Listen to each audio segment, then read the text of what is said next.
It's another Human First AI Marketing Podcast. I'm your host with the most, Mike. You, I've never said that before. It's been a while since I had a podcast break. I was on vacation. I went to Aruba. I totally relaxed. And we're coming back to have some fun. Those of you who listen to the show have no idea any of that happened because it was months ago. But you can find us at avenue9.com. And we do human first AI marketing for small businesses, helping you punch above your weight class, market like a big brand without blowing out your budget, burning out your staff, or burning bridges with your audience. That's what we do. If you're interested in that, go to avenue9.com. My guest this week is Charlie Van Derven. He is a content marketing expert as well and fractional CMO at Social Advisors. It's social-advisors.com is the website. And he's been doing this for independent financial advisors for quite a long time, including with the RIA Collective and the podcast you have gone over there. Did I miss anything, Charlie? Anything you dad? Gosh, I don't know. Dad of two, golf, travel, long walks on the beach, right? And a cool human. That's right on your LinkedIn profile. Be a cool human. We got that hashtag rolling. I think we're trying to build a club. Yeah, well, I went with playful humans. That was my second book there, but I didn't have the guts to make it a cool human. That might be a stretch. I can be playful though. Yeah, we got some t-shirts circulating, Mike. You might end up on the list.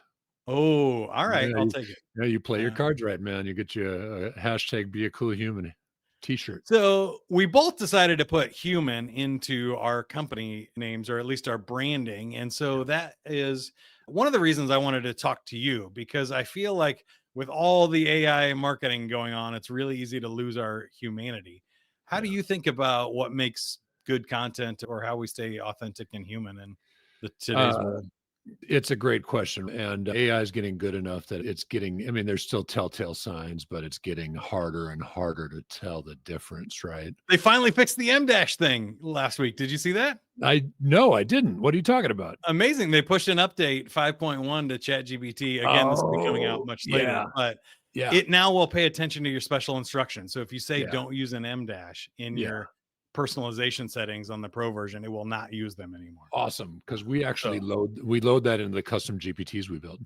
It still doesn't stop. I've done that too, and it still puts them in there. And then I even fought with it. I went back and forth and was like, I told you not to use M-, and it said, sorry, M-, it won't happen again. And I was like, are you just trolling me? For every prompt, I have to say no emojis, no M-, no horizontal lines between sections, right? Yeah, so they put greater weight on the custom instructions now, and it's actually working. So that's another step forward, but I cut you off because I think things like that are telltale signs of AI generated content, and that just breaks trust. It's like when people see an M- now, they go, oh, this person didn't write it. They just write the whole thing off.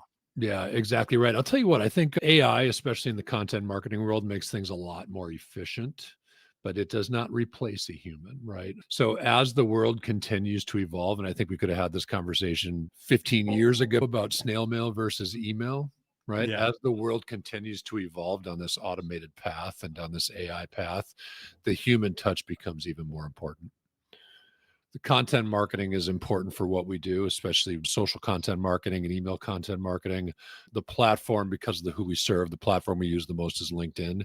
The engagement aspect of it, the one-to-one, the finding something in somebody's profile that you want to know and asking them a question about it and actually starting a human conversation becomes more and more important as the world becomes flooded with AI-based content. For those people who are actually putting a little bit of time into it and have a human-based strategy, Mike, it actually creates an advantage for them. I absolutely agree. So my first book I co-wrote was LinkedIn, the Sandler Way, and basically how to teach salespeople how to do that approach you're talking about is rather than add everybody, join 50 groups, post 7 times a day, and hope that someday somebody buys from you. How do you actually build a human connection, start a conversation, and connect with a real person over something you have in common, or something interesting, or a trigger event you saw that would cause them to need your services? Smart ways of actually using social media to be social, not just as a marketing channel for promotions. Yeah. That's huge. And the other reason I wanted to talk to you today was because you work with financial advisors. And I think that a lot of times when you see either generic marketing advice or AI stuff, they're talking about selling like cheap products, cheaper and faster to people online. And that's fine. Maybe if you want to have a robo dialer, try to sell a roll of toilet paper cheaper than a human could do it, have at it. That's not the business I want to be in. But Right. a financial advisor is a conceptual service that's high trust. You're talking about something that is a future need. It's conceptual. It is their life savings. It has a lot of emotion attached to it. For sure. This is not something that AI and speed is built to produce. Is that fair? It is fair. Yeah. It's a very personal relationship, as you alluded to, right? The money and the emotion, and even small dollar amounts to some people are maybe all they've seen in their lives, right? And so Yeah. engaging with the financial advisor is no small decision. And to your point, very personal decision. There's a place for AI. The conversion is not that place. The conversion for advisors is a very human experience, whether that's through educational events, whether that's through direct outreach on a social platform, whether that's through shaking a hand at a networking event or something like introductions from other clients, things along those lines. Yep. Now, that industry, like every industry, is flooded with content. So even keeping up, there's some subtleties to the industry that create some barriers to entry. So maybe it's a little less flooded than some other professional services industries, but it is content marketing is table stakes today, right? You Yeah. need a social presence, you need an email presence, right? And being able to do content efficiently is super important. Understanding that is the human element that actually converts prospects or connections into meetings and opportunities. Yeah, so you've got to be there. You've got to be there in some level of quality for sure, Yeah. but it's the human component of that relationship that converts new clients. We're not selling toilet paper. You reminded me of a couple of points that I like to make. One is there's a certain amount of required content that you're talking about of you need to post a blog. If you haven't posted one in 3 years, people are going to think you're out of business. You got to have a post on LinkedIn, be connecting. You need a certain amount of momentum and just required content, which I think is great to have AI help you with and be Sure. more reliable and consistent with. Yeah. But there's also marketing content that's the inspired content. It's that, like you said, a creative event or an angle or a strategic partnership or something that can really make a difference in your business that you can't outsource that stuff to AI with. Maybe it can help you brainstorm or you can collaborate Yep. with AI. You can't outsource your success. You can't outsource trust and human relations Right. and communication back and forth with an AI at this point. So I think that's a big difference that people need to separate out in their heads. Yeah, we run for ourselves and for the clients that we represent. We do a lot of webinar events. In fact, had one earlier today, and that's a very human experience. It's a measuring tool, right? It's designed to, if you're nurturing, but one of the things we really concentrate on is building a very targeted email list for our clients. We find a lot more value in that marketing asset versus a social marketing asset. Different value, but the email tends to convert better. And a webinar is a perfect example.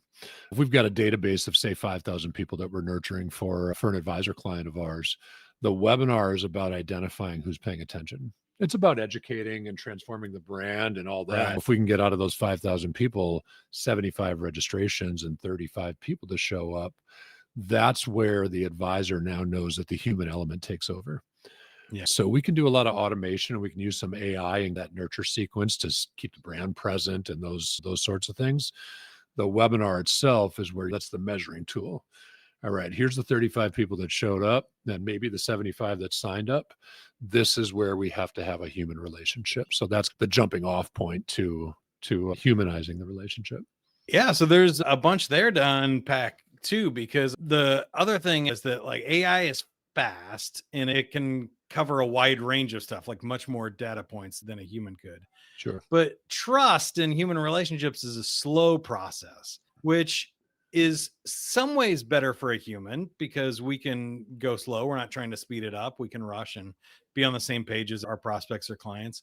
Yep. But also, it's bad because we lose track of things over time. You mentioned nurture sequences or things like using AI for predictive analytics and lead scoring to say, oh, hey, you didn't see it, but this person visited your website 10 times this Right. week. Yeah. let's surface that to the salesperson and say, hey, here's something that you should know that no human would ever know that without marketing automation and Right. intelligence running in the background. Yeah. Yeah. A good CRM is probably the most important sales tool you've got. Right. We do. Yeah. And we're a reseller of Go High Level, which we like a lot. Nice. The price point on it is great for our clients. Our clients separate out their client database as very private information. And when their prospect database, if you're running ads and you're doing some cold email strategy and you're running a little bit of automation on LinkedIn or something along those lines, you're making a very muddy prospect database. So we use Go High Level for the most part for that prospecting piece. I love they've got a great, visual opportunities funnel, which we can automate a lot of. So if someone is responding to your emails or opening your emails consistently or hitting your website, we can actually move them down a funnel so that you can, as you log in and look at one screen and know who the quality contacts are there. For many of our clients and for our business also, now referrals tend to move pretty fast, right? Because that trust is already there. Yeah. I'll talk a little bit about, you were talking about joint webinars or, partnering with others. Yeah. We'll Partnerships. talk about that too from a trust factor, but the referrals tend to move pretty quickly. But for our clients and for ourselves, man, I'll get somebody who was not by referral that becomes a client of ours. And I'll look back and they've been in the CRM for 3, 4, 5 years sometimes, right? Where I can look at all the emails they've opened and it has taken a lot of time to build that trust. So it's important that you're talking to a lot of people on the front end because they're all going to move at a different pace. Yeah. Everybody's got their own speed and their different trigger events is the best way that I can describe it that you might not be in market. You have a financial advisor, you're happy with it or whatever. And it was your brother-in-law and now you're divorced. And so you need a new financial advisor. And now's the time. I wasn't in market for a new financial advisor for 12 years and now I am. So like those kind of things are important to pay attention to and be able to move. And it's tough to do at scale without some sort of tool or tracking. Yeah, for sure. And the industry talks about those moments, right? That the brother-in-law no longer being the brother-in-law, but they talk about money in motion, right? The company that you have some restricted stock units with, did they have an IPO or something? Or did you get an inheritance? Or there's all these moments in life where that type of professional becomes important. And so I think it's still over like 80% inheritance or somebody passes away, right? It's still when the money goes in motion. Yeah, I don't know about the percentages of it. I'll tell you a lot of business liquidity events, right? So sell a business, right? And so you've got advisors will partner with a business broker, and the business broker will send those new liquid individuals over to the advisor to invest those assets for the future. But that's a big one. I'm sure inheritance is a huge percentage of it too. You're right. Either way, looking at those is critical, but I want to roll back to the content marketing that we started talking about because we threw out some stuff there quickly, like custom GPTs and types of things that we were making and stuff that we're doing to get better output. I would love to hear more about your process and what it looks like to make good content marketing that you can trust versus just one line prompt, one swing at it for make me a LinkedIn post for today. Yeah. I mean, it's a process, right? So when we onboard a client, we put them through what we call the Perfect Client Playbook, right? First step in any business development strategy is understanding your ideal client profile, who they are, how they consume, demographics, psychographics, what your value is to them, right? And all that plays into the messaging that you create. The Perfect Client Playbook is something that we rebranded from a company called the Laurens. They're both named Lauren. I think it's the Laurens.com. And with some prompting, it'll crank out a 30 plus page book of who that profile is for you.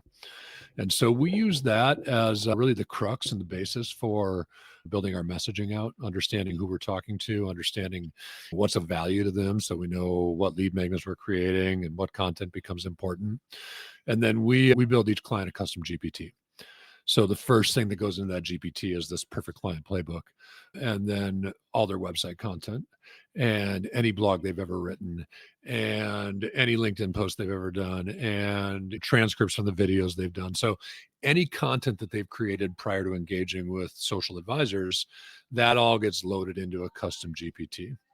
So we're trying to emulate voice as much as we can. Yeah. Now, inevitably, That first month of content that we do, and that's usually a couple, everybody's a little bit different, but typically it's a couple blogs and a couple emails and a dozen or so social media posts. And Yep. but that first month that we send over to them, they're like, yeah, tweak this, tweak that. I don't like the way it said this. I don't like the way it said that. So that first month usually is a bit of back and forth before we land on something that they're happy with, that we think is effective for the audience. Once they approve that, and of course, legal compliance is a huge part of this industry. So compliance has to take a look at it first. Once all that's approved through the firm and through the advisor, we load that back into the GPT. So every month we're taking another couple of blog articles that they've just signed off on with their changes and tweaks and continuing to refine that GPT. So it actually, by month 3, they're like, oh, wow, you hit it. All right. So Yeah. it takes about 90 days to start to get a real voice for who we're representing. That's what I've seen as well. I do the exact same process with my clients when I onboard, mostly in B2B services, SaaS or consultants or IT MSPs and stuff. Yeah. I've seen the same thing. Honestly, there was only like one client that went past 90 days where they were like, even needed to review it. After 90 days, they were like, I'm just saying yes at this point. You can go ahead and post these. I'll let you know if I see something that's wrong. I Yeah. know you have compliance and stuff, which I wanted to ask you about as well, Sure. because I find that hallucinations still happen, especially if you do long prompts. It's called drifting with AI, right? Where you start on task and the first draft is great. 7, 8 prompts later, revisions and stuff go through, and all of a sudden it's changed some stuff that might not be good in a legal compliance. And I know a lot of financial advisors would be asking you about this as well if you were Yeah. talking to them. So Yeah. tell us about, do you just do 100% human reviews, or is there any way to get more reliable output than what a We do normal GPT would yeah. get? Yeah, we do human reviews, but I'll speak to this from a couple different perspectives, right? When we build out that custom GPT, we build compliance into it, right? Depending on what type of advisor you are, you either got the SEC as oversight, or even stricter than that is FINRA, financial industry. Yeah, I don't know, FINRA. I should know the acronym out of the top of my head, maybe if I thought about it long enough. But so we do human review. So our average content client, we're writing 2 articles, 2 emails, and then 8 to 12 social media posts. Review on that is, I don't know, maybe it takes 20 minutes per client before it goes out to them. Now, from a compliance perspective, there are platforms in the industry, usually incorporated by larger firms, that have a lexicon of compliance no words, right? So Mm, where if you're at an LPL Financial that has 19 or 20,000 advisors, and 25% of those advisors are cranking out custom content, that's a lot of lawyers reading a lot of words. So they've got a lexicon that, this is really before the AI revolution. He's been around for 8, 10 years probably, but all that stuff gets fed through a digital platform, and the machine reads it. And if it throws off any words that might not be compliant, that's when it'll deliver it to a human to review. yeah, I've also found that in the non-compliance world that I operate in, that it's pretty easy to put in some custom instructions about flagging sources or not copying things or anonymizing client data and not using real names and stuff. And ChatGPT, it's a transformer. That's what the T stands for. So it can take a specific, client quote or stat and say, anonymize this, and it'll transform it into one that's a fictional real world composite example Yeah, that you can get away from compliance if there's like non-disclosure things or other stuff, or things more that I deal with. So yeah, those are really easy to totally. do, Yeah, right? Especially with and ChatGPT, is just say, hey, rewrite it, but take out the client name everywhere it's mentioned. And yeah, the story is such an important part of it, right? So yeah, yeah, a lot of the content we create is story based like that. Now, we've got to be really careful. Certainly the SEC doesn't want us cherry picking good stories. right. So you can tell a story, but it's got to be a cumulative, Typical story. yeah. What's the word I'm looking for? It just more generalized. So getting your point across, not speaking of a specific situation. Yeah. I find all of that fascinating, and that's one of the reasons I stay out of that world. So if you're a financial advisor, you can call Charlie. If you are not, you can call me and we'll help you figure out the same Yeah. I'll tell thing. you, Mike, I think there's a lot of people scared of compliance, Yeah. which is good because it's a barrier to entry for the industry. But I mean, truth is, it's once I've been working in it a long time, worked with compliance departments for dozens and dozens of firms. Once you have a handle on it, it probably makes things easier, frankly, Yeah. because you have to live in this box, right? So there's only so much you can do and you can say. So yeah, I think it actually makes it easier. It's just having that understanding up front.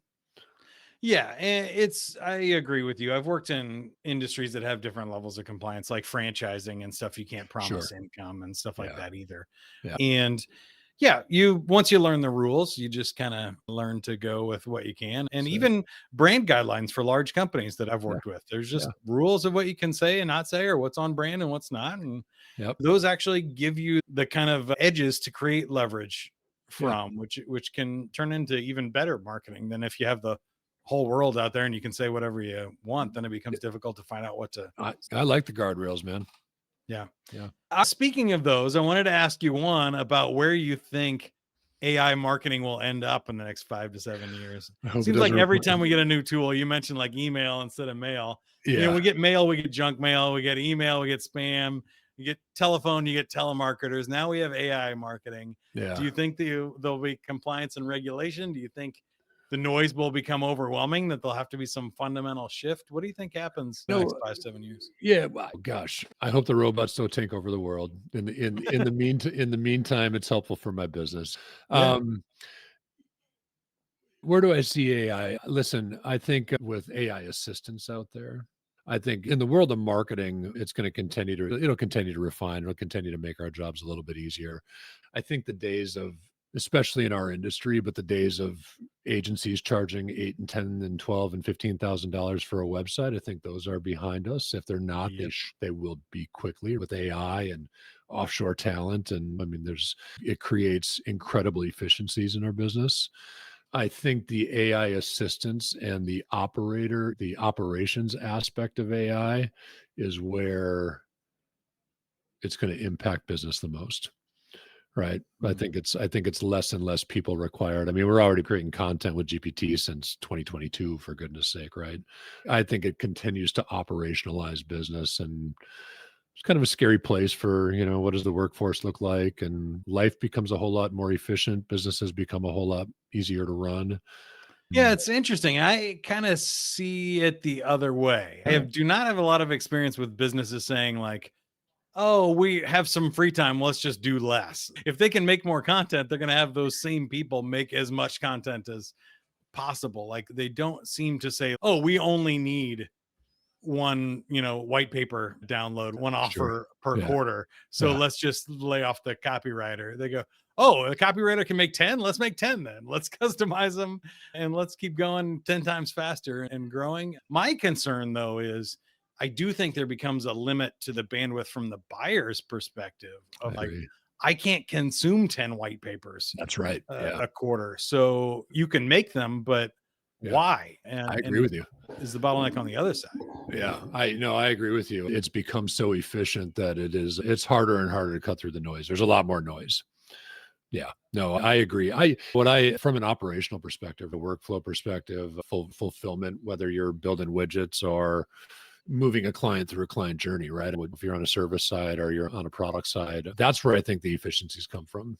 Right. Yeah. I do. I hope we're not all posting 7 and 12 times a day when it becomes that easy to post 7 and 12 times a day. But the audience can't read 7 to 12 posts That's it, man. That's it. a And day. Yeah, it'll I'll, be fascinating. And I'll I'm tell you. wondering where you think, I ask everybody this question that comes on the show, where do you think it'll all end up within our lifetime, say 30 years from now?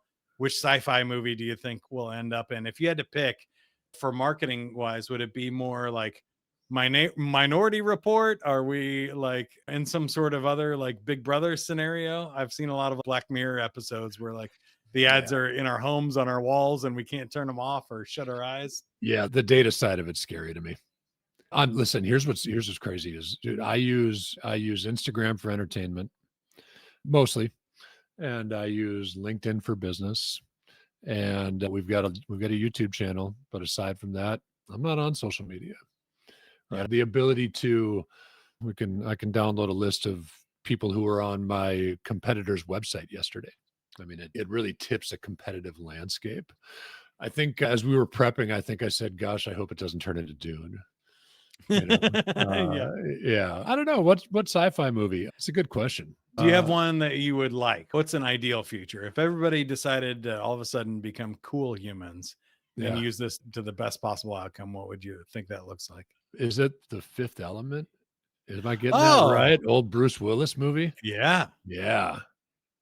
That There you was a go. wild one. Yeah. We got a lot of options. I think it's probably D, all of the above. Yeah, There's right. probably going to be some minority report and pre-crime units going out there to Yeah. because they have the data on criminals before they But even act. I don't want to get into conspiracy, of course, but like digital ID is scary, dude. And Yeah. yeah, and I think it's a very real possibility. And our Almost like how would you not with the AI deepfakes and stuff that can create? You're almost going to need some sort of digital ID just to prove you are a human That's it. at some And point, right? yeah, how quickly is our currency going to change, right? Credit cards going away soon, potentially. And, that's interesting. My wife and I are actually looking at a homestead where I'll still work in this environment, but dude, I'm ready to put a couple I've thought grand. about it several times. I'm Yeah. not gonna lie either. I think you and I are really close. I only use YouTube for entertainment and LinkedIn for business, and the rest that I have, they exist, but they're all automated and Yeah. turned off. I don't log in. They're not on my phone. There's Yeah. Instagram, YouTube for education mostly because I like to fix cars. But yeah, fun. but yeah. So I'm a YouTube mechanic. Well, thanks for nerding out with me on that and going a Yeah, little deep. I man. think it makes it fun at the end of the episode. We've been talking to Charlie Van Derven. He's at social-advisors.com. Charlie, how can you help us or we help you? Gosh, Mike, I don't know how you can help me. Yeah, I can help you guys with content marketing, but you got that nailed.